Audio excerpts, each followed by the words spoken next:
ఈ పొత్తులు కూడా ఇప్పుడు ఇదంతా కూడా మోడీ తేల్చాలి. మోడీ అన్నవాడు మన జగన్ అన్నవాడు ఒకటే పరిస్థితి.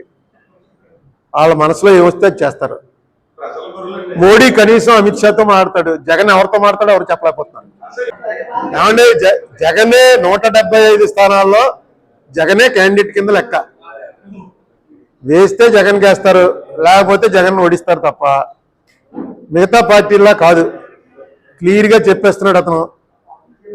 ఏమో మరి ఆ ధైర్యం ఏంటో అతని సర్వేలు ఏమొచ్చిందో నాకు తెలియదు. కానీ మీకు రాజమండ్రి నేను నా ఉదాహరణ చెప్తానండి. 1900 మీలో సీనియర్స్ ఉండుంటారు. అప్పుడు 94లో నాకు అసెంబ్లీ టికెట్ ఇచ్చారు. ఉన్నావు కదా అప్పుడు? ఆయన ఉన్నాడు, కృష్ణకుమార్ ఉన్నాడు, దివాకర్ ఉన్నాడు, రామనారాయణ ఉన్నాడు.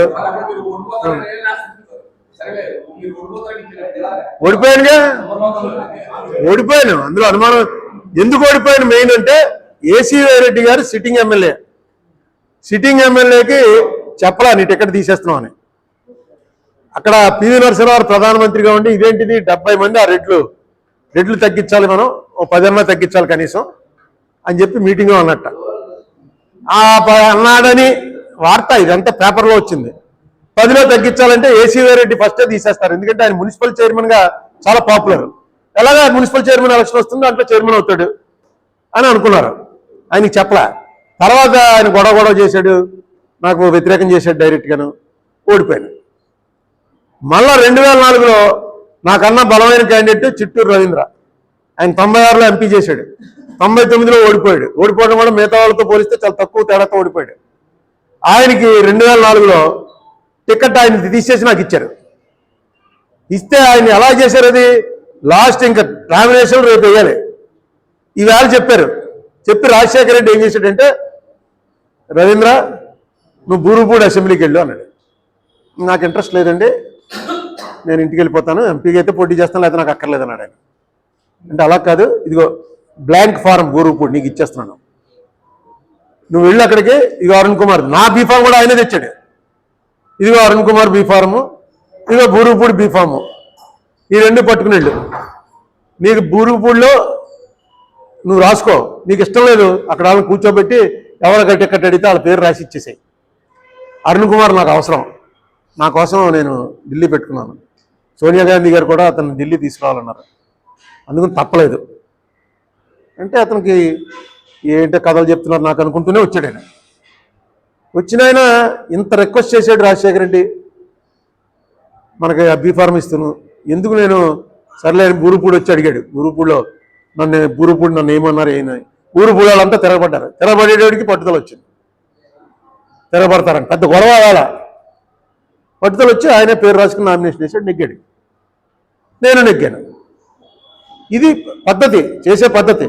కేవలం ఆ రోజున రవీంద్ర అక్కర్లేదని వెళ్ళిపోయి వ్యతిరేకం చేయకపోవడానికి కారణం ఏంటంటే రాజశేఖర రెడ్డి చెప్పిన మాటతోటి ఎందుకు మనం రాజశేఖర రెడ్డికి వ్యతిరేకం చేయాలి, అతను అడుగుతున్నాడు రేపు ఎలాగా సీఎం అవుతాడు.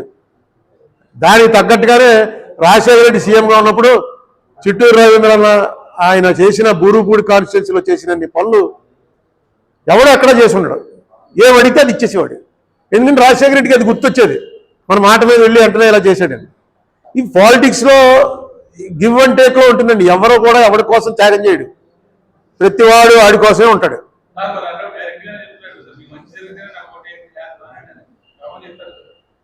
మంచి ఇంకా చెప్తాడు, చూసి ముందు ఇంకా చెప్తాడు. చెప్పకపోతే ఎలాగా? ఇప్పుడు ఆ ఎలక్షన్కి అతని క్యాంపెయిన్ ఏముందా? ఇంకా అతని క్యాంపెయిన్ అతన్ని చూసే ఓటేయాలి. మీకు చెడు జరిగినా నాకు ఓటేయండి అని ఎవడన్నా అంటాడా? మీకు మంచి జరిగితేనే ఓటేయండి అంటున్నాడు. అదే ఆ మంచి వాళ్ళు ఎంతవరకు తీసుకున్నారో, బెనిఫిషరీస్ ఎంతవరకు దానికి వెనక్కి ఓటేయడానికి సిద్ధంగా ఉన్నారు అన్న దాని మీద ఉంటుంది.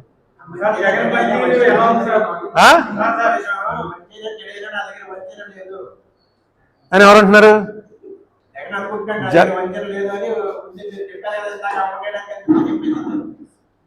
ఇవన్నీ అడిగెక్కుతా, నువ్వు చెప్తేదాకా నాకు పట్టట్లేదు.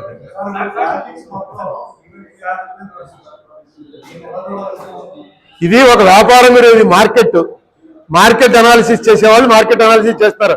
ప్రశాంత్ కిషోర్ వీళ్ళంతా అదే. దాన్ని బట్టి వచ్చి ఎంత పెట్టుబడి పెట్టాలి, ఎంత వెనక్కి వస్తుంది లెక్కలు వేసుకుంటున్నారు. ఇది ఒక వ్యాపారం. ఈ వ్యాపారంలో వాటర్స్ అనేవాళ్ళే కమోడిటీస్. ఎప్పుడు మొన్న ఎక్కడో చదివాను, ఎవడో ఆఫ్రికన్ లీడర్ చెప్పాడు ఏమనంటే, ఎప్పుడైతే ఉన్న వ్యాపారాలన్నింటిలోకి పరిపాలన అన్నది అతి గొప్ప వ్యాపారం అవుతుందో అప్పుడు ప్రజాస్వామ్యంలో ప్రజలే కమోడిటీస్. మన అందరం వాటర్స్ కాదు, మనంతా కమోడిటీ. ఏం పెడితే వీడు వస్తుంది, వీడు ఓటు అని ఆలోచిస్తారు. మిడిల్ క్లాస్ ఓటు వ్యతిరేకంగా ఉంది అని చెప్పారు జగన్కి. మిడిల్ క్లాస్ ఓటు వ్యతిరేకమైతే ఆటోమేటిక్గా లోవర్ క్లాసే సపోర్ట్ అవుతారు. మన ఇద్దరం కారులో వెళ్తూ జగన్ని తిట్టుకుంటూ వెళ్తున్నాం అనుకో, ముందు డ్రైవర్ డ్రైవింగ్ చేస్తూ ఉంటాడు, అమ్మ వీళ్ళందరూ వ్యతిరేకం అనమాట, వీడేదో మనాడే వీడు మనకి చేస్తున్నాడని వ్యతిరేకం వీళ్ళు అనుకుంటారు. అదే క్లాస్ వారు. క్లాస్ వారు చెప్తున్నాడు కదా.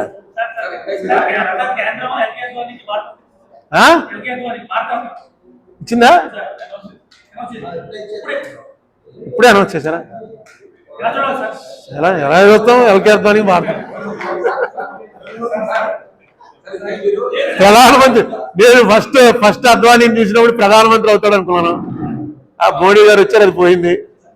తర్వాత మొన్న ఎప్పుడో మోడీ గారు వచ్చిన తర్వాత పార్లమెంట్కి వెళ్ళినప్పుడు ఆయన వరండాలో నడిచి వస్తుంటే చూశాను, ఆరోగ్యంగా ఉన్నాడు. రాష్ట్రపతి అవుతాడేమో అనుకున్నాను, అది పోయింది. ఇప్పుడు భారతరత్న ఇచ్చారు. భారతరత్న అంటే టోల్ గేట్లో టోల్ కట్టక్కర్లేదు. అక్కడ వేళ వెళ్ళి ఏ ప్రెసిడెంట్లో ఆయన ఉండాలో ఆ ప్రెసిడెంట్ దగ్గర నుంచి ఈయన తీసుకుంటాడు. నేను చూసింది వాళ్ళకున్న బెనిఫిట్ ఏంటంటే, టోల్ గేట్స్ దగ్గర పెద్ద బోర్డు ఉంటుంది, భారతరత్న, పద్మవిభూషణ్, పద్మభూషణ్, పద్మశ్రీ, వీళ్ళెవరూ కూడా టోల్ కట్టక్కర్లేదు. అదొకటి. అంత మించ ఆయన ఇప్పుడు ఆ గౌరవం వల్ల ఆయన పెరిగే గౌరవం ఏముండదు. ఎల్కే అద్వానీ అనే మనిషి గౌరవం భారతరత్న ఇవ్వడం వల్ల కొత్తగా పెరిగేదే ఉండదు.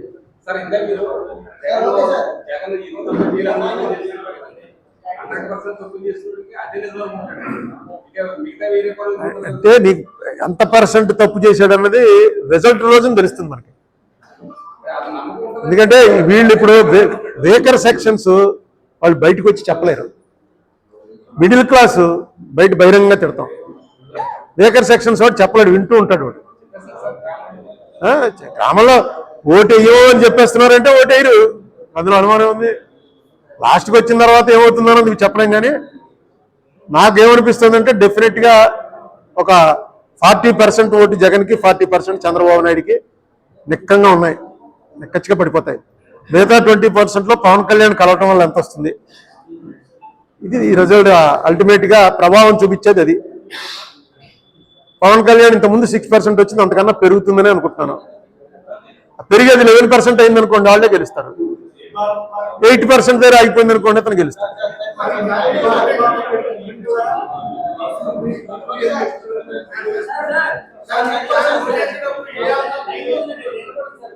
మీరు లేచిపోతే నేను లేచిపోతాను, మీకోసమే మేము ఉన్నది.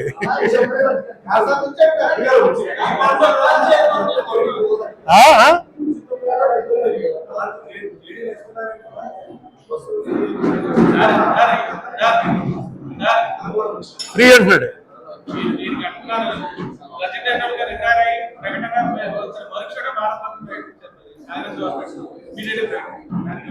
ఎవరికి? సచిన్ టెండూల్కర్ ఏం కాంగ్రెస్ వాడు కాదుగా.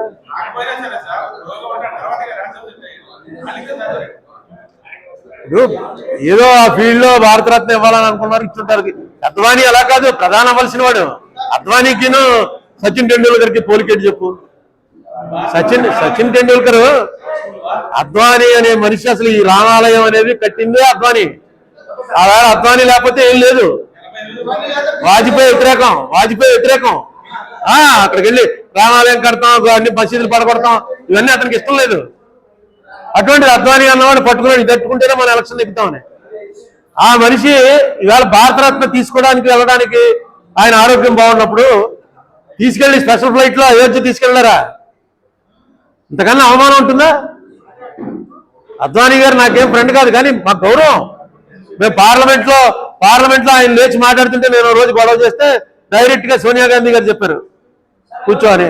తర్వాత బయటకు వచ్చాక చెప్పింది ఆవిడ నాకు. వాజ్పేయి, అద్వానీ, చంద్రశేఖర్ 4-5 పేర్లు చెప్పి వీళ్ళు మాట్లాడుతుంటే నువ్వు అసలు ఎవ్వరూ గొడవ చేయకూడదు మనాళ్ళు, నేను చెప్పమన్నాను విప్పుకు, నీకు చెప్పలేదా? లేదని నేను నాకు తెలియదు, మామూలుగా తెలంగాణ గురించి మాట్లాడుతున్నాడని వచ్చాను. తెలంగాణ ఎందుకు ఇవ్వట్లేదు మీరు అని అడుగుతున్నాడు. అతనే ఫస్ట్ ఇవ్వను అని చెప్పి లెటర్ రాసినవాడు. లెటర్ రాసాడు ఆలే నరేంద్రకి, తెలంగాణ ఏమి ఇవ్వట్లేదు, మేము ఇవ్వక్కర్లేదు, డెవలప్మెంట్కి రాష్ట్రాల విభజనకి సంబంధం లేదని అన్నవాడు పార్లమెంట్లో తెలంగాణ మీరు ఎందుకు ఇవ్వట్లేదు అని చెప్పి గొడవ చేస్తుంటే మనం అడ్డుపడాలి కదా.